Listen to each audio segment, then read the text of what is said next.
అసలు కృష్ణ పరమాత్మ యొక్క ఆవిర్భావమే చాలా ఆశ్చర్యకరం. మిగిలిన అవతారాలలో పుట్టిన తరువాత లీలలుంటాయి, కానీ శ్రీకృష్ణ పరమాత్మ అవతారంలో అసలు ఆయన పుట్టడమే ఒక లీల. లీల అన్న మాటని కొంచెం జాగ్రత్తగా అర్థం చేసుకోవాలి. లీల అంటే కర్మ చేయడం వల్ల వచ్చినటువంటి ఫలితాన్ని అనుభవించడం కోసం వచ్చినటువంటి ఒక సంఘటన కాదు. పరమేశ్వరుడు తనంత తాను కల్పించుకుని లోకానికి ఒక పాఠం నేర్పడం కోసమని చేసినటువంటి క్రియ. అంటే మీకు నేను ఒక ఉదాహరణ చెప్పాలి అంటే, నేను ఇవాళ మీ ముందు ఇలా మెళ్ళో పూలదండ వేసుకుని కూర్చోవడానికి శాస్త్రంలో గతంలో నేను చేసిన కర్మ ఏదో ఫలితంగా ఉంటుంది. కాబట్టి నాకు ఇవాళ ఈ విషయం మీద ప్రసంగించడానికి పరమేశ్వరుడు ఒక అధికారం ఇస్తాడు. అలా ఇప్పుడు కోటేశ్వరరావు గారు లీల చేశారండి అనకూడదు. లీల ఉండదు. గతంలో చేసుకున్న పాపపుణ్యములను బట్టి నేను ఇప్పుడు ఈ పని చేస్తున్నాను. నాకు ఏదో మోకాలు నిప్పెట్టింది అనుకోండి, గతంలో ఎప్పుడో ఏదో చేసిన పాపం ఉంది, దానికి పరమేశ్వరుడు ఇప్పుడు మోకాలు నిప్పెట్టేటట్టుగా చేసి ఆ పాపాన్ని తీసేస్తాడు. అంతేగాని నాకు మోకాలు నిప్పి రావడం లీల అనకూడదు. అవి నేను గతంలో చేసుకున్న కర్మల యొక్క ఫలితాలు. పాపము కానీ పుణ్యము కానీ అనుభవంలోకి వస్తుంది, సుఖ దుఃఖములుగా వస్తుంది. నేను పుట్టడం కర్మ. నేను ఒక మనుష్యునిగా పుట్టాను అంటే గత జన్మలో చేసుకున్న కర్మను అనుసరించి పరమేశ్వరుడు నాకు మనుష్య జన్మనిస్తాడు. భగవంతుడు పుట్టడం కర్మ కాదు, లీల. ఎందుచేత అంటే లోకోద్ధరణ కొరకు శరీరమును తీసుకోవలసిన అవసరం లేని పరమాత్మ శరీరాన్ని స్వీకరిస్తాడు. ఆయన కృష్ణ పరమాత్మ యొక్క జననమే ఒక లీల. ఎందుచేత అంటే రామావతారంలో ఆయన ఎక్కడా చతుర్భుజుడై శంఖచక్ర గదా పద్మములతో కనపడలేదు పుట్టినప్పుడు. కానీ కృష్ణావతారంలో అలా కాదు. అసలు గర్భస్థమైనటువంటి కృష్ణ పరమాత్మని స్తోత్రం చేయడానికి దేవతలందరూ వెళ్ళారు. పైగా అసలు కృష్ణ పరమాత్మ పుడుతున్నాడన్న విషయం, ఆ 8వ గర్భానికి కంసుడు చచ్చిపోతాడన్న విషయం 8 గర్భాల ముందు లోక విదితం. కంసుడు అక్కర్లేని పనిని ఒకదాన్ని స్వీకరించాడు. దేవకీదేవికి వసుదేవుడితో వివాహమై వాళ్ళిద్దరూ బయలుదేరినప్పుడు తగుదునమ్మా అని చెల్లెలి మీద ప్రేమతో రథానికి సారథ్యం చేస్తానని పగ్గాలు పట్టుకుని బయలుదేరాడు. రథం వెళ్ళిపోతోంది. అశరీరవాణి పలికింది, ఒరే నువ్వు ఎంతో సంతోషంగా ఈమెని తీసుకెడుతున్నావు, కానీ ఈమె యొక్క కడుపున 8వ వాడుగా ఎవడు జన్మిస్తాడో వాడి చేతిలో నువ్వు మరణిస్తావు. అంటే అందరికీ తెలుసు 8వ గర్భంలో పుట్టేవాడే కంసుని మరణానికి కారకుడవుతాడు అని. అందుకే చెల్లెల్ని చంపైపోయాడు కూడా కంసుడు. సరే, కథ నడిచింది. తర్వాత 8వ గర్భం కదా అన్నాడు. ఆ మహానుభావుడు వసుదేవుడు ఆ కంసుణ్ణి కొంతవరకు ఉపశాంతి వహించేటట్టు చేశాడు. వెళ్ళారు. మొట్టమొదటి కొడుకు పుట్టాడు. బావా, మొదటి కొడుకు నన్ను చంపేవాడు కాదు కదా, 8వ కొడుకు కదా, మొదటి కొడుకుని చంపానన్న అపఖ్యాతి నాకెందుకు, 8వ వాడు పుట్టినప్పుడు తీసుకురా బావా, నువ్వు మాట తప్పేవాడివి కాదులే అన్నాడు. 1, 2, 3, 4, 5, 6 బిడ్డల్ని ఇచ్చేశాడు. 7వ వాడు గర్భ సంకర్షణమై బలరాముడిగా పుట్టాడు. ఈ 6 పిల్లల్ని తిరిగి ఇచ్చిన తర్వాత నారదుడు వచ్చి, ఏమనుకుంటున్నావో పిచ్చివాడా, వీళ్ళందరూ దేవతాంశ సంభూతులే, నిన్ను చంపడానికి పుట్టిన వాళ్లే అన్నాడు. అయ్య బాబోయ్ అలాగా అన్నాడు. మళ్ళీ 6 పిల్లల్ని పిలిపించి చంపేశాడు. 7వ వాడు సంకర్షణుడై రోహిణీదేవికి జన్మించాడు. ఇక 8వ గర్భంలో పుట్టేటటువంటి వాడు తనని చంపేవాడే అన్న విషయం కంసుడికి అతి విశ్వసనీయంగా తెలుసు. కాబట్టి అది భగవదంశ అన్న విషయం కూడా స్పష్టంగా తెలుసు. ఎందుకంటే నిన్ను చంపడానికి శ్రీమన్నారాయణుడే ఆవిర్భవిస్తున్నాడు అని నారద మహర్షి చెప్పేశారు. కాబట్టి రాక్షసుడైన కంసుడు ఎంత జాగ్రత్త తీసుకున్నాడంటే, రాక్షసత్వము అన్న మాటకు అర్థం ఏమిటో అక్కడ అర్థమవుతుంది. అసలు అంత జాగ్రత్త తీసుకున్నాడు. లోపల సూతికా గృహం నిర్బంధం, దేవకీదేవిని స్వేచ్ఛగా ఉంచాడు. వసుదేవుడి కాళ్ళుకి చేతులకి బంధనాలు వేశాడు. ఎదురుగుండా భార్య ప్రసవం. ఆమె ఎంత బాధపడుతున్నా భర్త లేచి కనీసం గుక్కెడు మంచినీళ్లు కూడా ఇవ్వలేడు. కాబట్టి కాళ్ళకి చేతులకి బంధనాలు వేశాడు. అక్కడ నుంచి చూస్తే సూతికా గృహం ఇక్కడ వరకు కనపడాలి, అలా ఏర్పాటు చేశాడు. విచ్చుకత్తులు పట్టుకుని తిరుగుతూనే ఉండాలి. 8వ గర్భం పుట్టగానే ఏడుపు వినబడగానే పిల్లాన్ని చంపేయాలి. అది కూడా ఎంత భయంకరంగా చంపేవాడంటే, పిల్లల కాళ్ళు పట్టుకుని గిరగిరా తిప్పి బండకేసి కొట్టేవాడు. కాబట్టి పిల్లవాడు ఏడవగానే నాకు తెలియాలి. అసలు పడుకునేవాడు కాదు, నిద్రపోయేవాడు కాదు, ఏది చేస్తున్నా సరే 8వ గర్భం వచ్చేస్తోంది అదే బెంగ. ఇంత బెంగ పెట్టుకున్నప్పుడు శ్రావణ మాసంలో అష్టమి తిథి నాడు అర్ధరాత్రి కటిక చీకట్లో కారాగారంలో లోకాలన్నింటినీ పరిపాలింపవలసినటువంటి పరమాత్మ, ఆయనకి తెలియదు ఎవడెంత జాగ్రత్త తీసుకున్నా ఆయన మాయందు ఎవరు దాటి యువతలకి రాగలిగిన వాడు. మమ మాయా దురత్యయ అంటాడు. ఒక్కసారి ఆ మాయనంతటినీ కమ్మాడు. ఎక్కడి వాళ్ళక్కడ గాఢ నిద్రలోకి వెళ్ళిపోయారు. దేవకీ వసుదేవులు తప్ప ఎవ్వరూ లేరు.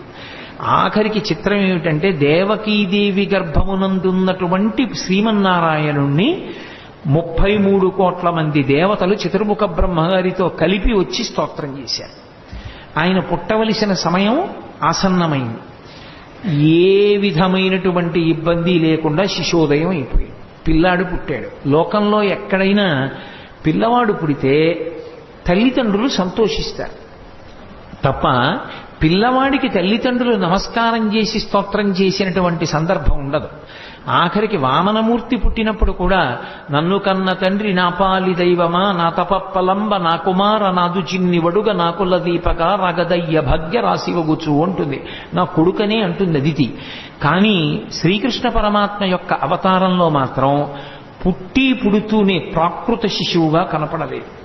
అసలు ఇలా పుడుతూనే జలధరదేహు నాజాను చతుర్బాహు సరసీరుహక్షు విశాలవక్షు జారుగదా శంఖచక్ర పద్మ విలాసు కంఠ కౌస్తుభమణి కాంతిభాను కమనీయ కటిసూత్ర కంకణ కేయూర శ్రీవత్సలంచనంచిత విహారు మరుకుండలద్వయ మరు విహారు అని ఆ మహానుభావుడు పుడుతూనే ఆయన నీలమేఘఛాయ ఎలా ఉంటుందో అటువంటి మేఘఛాయతో శంఖచక్ర గదా పద్మములతో కూడుకున్నటువంటి వాడై కటిక చీకటితో ఉన్నటువంటి ఆ కారాగారమునందు భాషించాడు.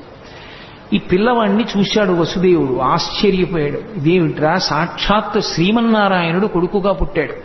బాలు పూర్ణేందు రుచిజాలు భక్త లోకపాలు సుగుణాలవాలు కృపావిశాలు చూచి తిలకించి పులకించి చౌజ్యమంది ఉబ్బి చెలరేగి వసుదేవుడు ఉత్సహించే అన్నారు పోతన గారు.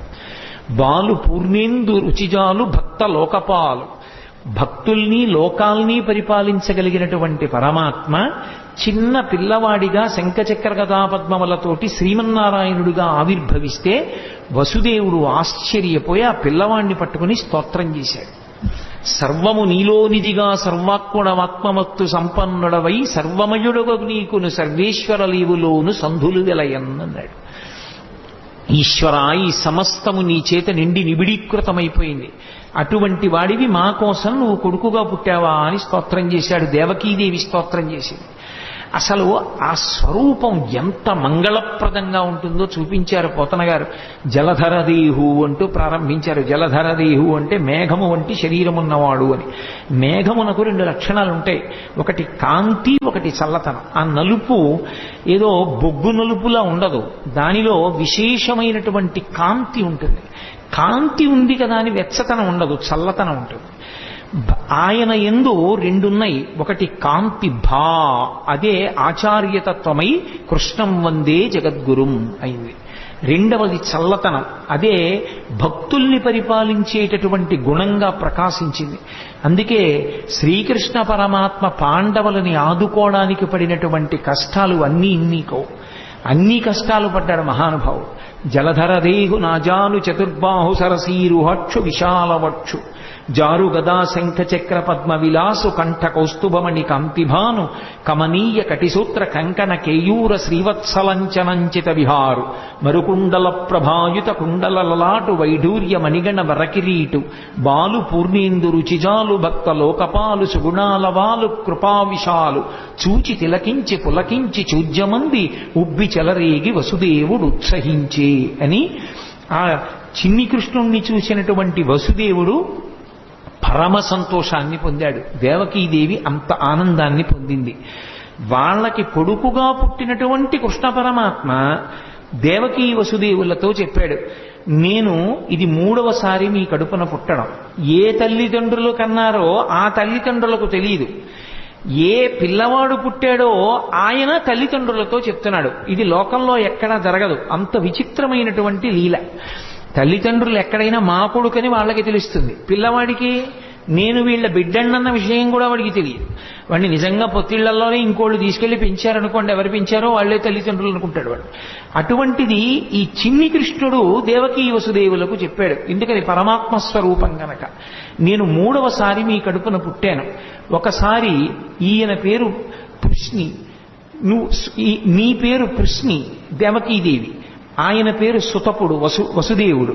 మీ ఇద్దరు నా గురించి 12,000 దివ్య సంవత్సరములు తపస్సు చేశారు. నేను మీకు ప్రత్యక్షం అయ్యాను. ఏం కావాలని అడిగాను. నీలాంటి కొడుకు కావాలన్నారు. మీరు మోక్షం అడగలేదు. నాలాంటి కొడుకు నేను తప్ప ఇంకొకడు లేడు, అందుకని నేనే మీ కడుపున 3 మార్లు పుడతానని వరమిచ్చాను. ఆ జన్మలో మీకు పృష్ణి గర్భుడు అన్న పేరుతో పుట్టాను. వేరొకసారి మీరు మరిచిపోయినా నేను మరిచిపోలేదు. మీరు కశ్యప ప్రజాపతి అదితిగా ఉండగా వామనమూర్తిగా పుట్టాను. 3వ మాట ఇదే చిట్ట చివరిసారి మీ కడుపున నేను పుట్టడం. ఇది 3వసారి పుట్టాను. ఈ జన్మలో నా పేరు శ్రీకృష్ణుడు అని పిలుస్తారు. మీరిద్దరూ దేవకీ వసుదేవులని పిలవబడ్డారు.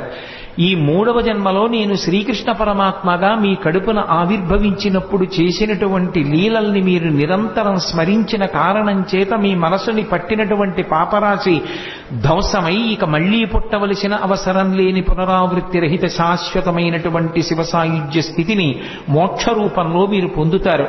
కాబట్టి నా లీలలు స్మరించడమే మీకు ఉత్తమోత్తమమైనటువంటి లక్షణం అన్నాడు. పరమాత్మ ఆ జన్మలో వాళ్ళకి పిల్లాడిగా పుట్టి కూడా నేను మీ దగ్గర పెరగను. ఓ వసుదేవా, నువ్వు నన్ను తీసుకుని తల మీద పెట్టుకో. తెలుగు భాగవతంలో అయితే ఆంధ్ర భాగవతంలో గుండెల మీద పెట్టుకున్నాడు అని. నన్ను తీసుకుని ఈ అంతఃపురం నుంచి బయటికి వెళ్ళిపో. రాజ్యానికి సరిహద్దులో యమునా నది ప్రవహిస్తోంది మధురా నగరం దగ్గర. ఆ యమునా నది త్రోవ ఇస్తుంది, దాటి నందవ్రజానికి చేరుకో. నందవ్రజంలో ఇదే సమయానికి యోగమాయ పుట్టింది. అందుకే నారాయణ నారాయణి అన్నా చెల్లెళ్ళు పార్వతీదేవి శ్రీ మహావిష్ణువు. యోగమాయ పుట్టి ఉన్నది. నన్ను తీసుకెళ్లి అక్కడ పడుకోబెట్టి ఆ ఆడపిల్లని తీసుకెళ్లి మళ్ళీ వెనక్కొచ్చేసిన తరువాత మళ్లీ నువ్వు అంతఃపురంలోకి వచ్చి కాళ్ళకి చేతులకి సంకెళ్ళు పడిపోయి యథాస్థితిని పొందిన తరువాత ఆడపిల్ల ఏడుస్తుంది. ఏడిచిన తరువాత కంసుడు లేస్తాడు. కాబట్టి నన్ను తీసుకెళ్లి నందవ్రజంలో విడిచిపెట్టాయి అన్నాడు. సరేనన్నాడు. ఆ పిల్లవాడిని తీసుకున్నాడు. బయటికి బయలుదేరాడు. ఆశౌరికి తెరవెసగెను ప్రకాశోద్దత తుంగ భంగ కలిత ధరా సాకాశయగు యమున మును సీతేశునకు పయోధి త్రోవ ఇచ్చిన భంగిన్నన్నారు పోతన గారు. సముద్రం ఎలా రామచంద్రమూర్తికి దారిచ్చేసిందో అలా యమునా నది కూడా దారిచ్చేసింది. ఎవరికి? కృష్ణ పరమాత్మని తల మీద పెట్టుకున్నటువంటి వసుదేవుడికి. అందుకే రామచంద్రమూర్తికి ఎక్కువ సంబంధం గోదావరి సరయూ నది. కృష్ణ పరమాత్మకి ఆద్యంతము సంబంధము యమునా నది. యమునా నదితో ఆయనకి సంబంధం ఉండడానికి కారణం ఒక్కటే. యముడు యమున వీళ్ళిద్దరూ అన్న చెల్లి. వీళ్ళిద్దరూ సూర్యభగవానుడి యొక్క బిడ్డలు. యమున ముందుకు నడిచి వెళ్ళిపోతూ ఉంటుంది. కాలము వెనక్కి రాదు. గంగ అలా కాదు. గంగ ముందుకు వెళ్ళి వెనక్కి వెడుతుంది. కాశీలో దక్షిణానికి వెడుతున్న గంగ మళ్ళీ వెనక్కి తిరిగి ఉత్తరానికి వెళ్ళింది. గంగ దక్షిణానికి వెళ్ళింది అంటే జనన మరణ శోక సంసార స్వరూపం. ఉత్తరానికి తిరగడం అంటే మృత్యువునంత పోగొట్టగలిగినటువంటి పరమేశ్వర స్థానాన్ని, కైలాసాన్ని చూడడం. అక్కడ తిరిగింది కాబట్టి ఉత్తరానికి కాశీపట్టణంలో ప్రవహించేటటువంటి గంగకి ఒక ప్రత్యేకమైనటువంటి ప్రాముఖ్యత ఏర్పడింది. అందుకే కాశీగంగా అంటూ ఉంటారు. యమున అలా కాదు, ముందుకే వెడుతుంది. అందుకే యమున కాలస్వరూపం. యమునని దాటలేరెవరు. కాలాన్ని దాటడం ఎవరికి సాధ్యం కాదు. కాలమును దాటేశాడు అంటే ఇక పుట్టడు అని గుర్తు, మోక్షాన్ని పొందాడు అని. కాలమునందు పడిపోయి మళ్ళీ కాలమునందు పుడుతూ ఉంటాడు. పునరపి జననం పునరపి మరణం పునరపి జననీ జఠరేశయనం.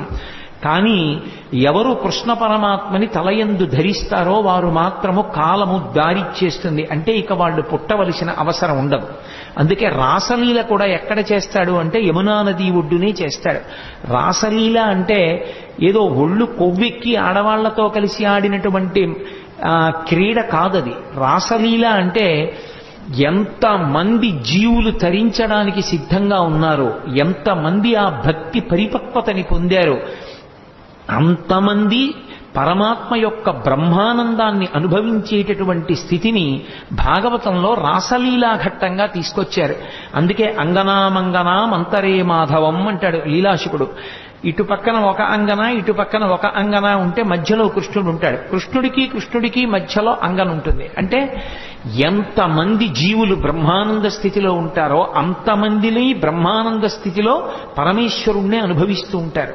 ఆ స్థితిని ఆవిష్కరించేటటువంటి అద్భుత ప్రక్రియ రాసలీల. అది కాలాతీత స్థితిని చూపిస్తుంది. కాబట్టి యమున ఒడ్డునే చేస్తాడు కృష్ణ పరమాత్మ. అంతటి మహానుభావుడు. అదే ఆయనలో ఉన్నటువంటి మెరుపు. అందుకే కృష్ణుని యొక్క లీలలను అర్థమై తెలుసుకుంటే జ్ఞానము కలుగుతుంది. ఒకవేళ వాటి లోపల ఉన్న విశేషం తెలియకపోయినా పరమభక్తితో కృష్ణలీలల్ని విన్నంత మాత్రం చేత ఒక లక్షణం కలుగుతుంది. అది మీరు తెలిసి వినండి, తెలియక వినండి. మీరు మనసు మాత్రం ఆర్ద్రతతో సంస్కారవంతంగా భక్తితో ఆ లీలల్ని వింటే, కృష్ణ పరమాత్మ యొక్క స్పర్శ మనసుకి తగిలితే, ఆయన తగిలి తగలగానే పాపమంతా కూడా తొలగి